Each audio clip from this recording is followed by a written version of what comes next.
మెదక్ జిల్లాలో నిర్వహించిన కబడ్డీ పోటీలలో ఎంపికైన క్రీడాకారులు ఈ నెల 20 నుంచి 23వ తేదీ వరకు వికారాబాద్లో జరిగే రాష్ట్ర స్థాయి కబడ్డీ పోటీలకు 16 సంవత్సరాలలోపు బాలబాలికలను మెదక్ జిల్లా కబడ్డీ అసోసియేషన్ అధ్యక్షులు బి మధుసూదన్ రెడ్డి ఆధ్వర్యంలో వికారాబాద్ క్రీడా జట్లు తరలి వెళ్ళినట్లు కబడ్డీ అసోసియేషన్ కార్యదర్శి పి రమేష్ వెల్లడించారు. తరలి వెళ్ళిన వారిలో ఈ నెల 20 నుంచి 23వ తేదీ వరకు వికారాబాద్లో జరిగే రాష్ట్ర స్థాయి పోటీలలో గర్ల్స్ టీం నుండి కెప్టెన్గా అజీరాధిక, ప్లేయర్స్గా లిఖిత, శాస్త్ర, అశ్విని, రుచిత, భాగ్యలక్ష్మి, భార్గవి ఉన్నారు.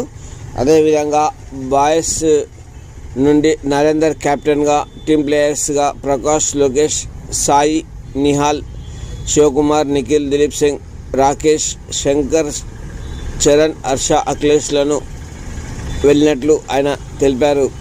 మెదక్ జిల్లా నుండి రాష్ట్ర స్థాయి పోటీలకు వెళ్తున్న క్రీడాకారులకు మల్లంపేట గ్రామానికి చెందిన సాయినాథరావు వీరికి దుస్తులను అందించారు. వ్యాయామ ఉపాధ్యాయులు క్రీడాభిమానులు క్రీడాకారులకు శుభాకాంక్షలు తెలిపారు. ఈ కార్యక్రమంలో క్రీడా అసోసియేషన్ సభ్యులు రవికుమార్, శ్రీకాంత్, శివ, శశి, రాజాగౌడ్, రవి తదితరులు ఉన్నారు.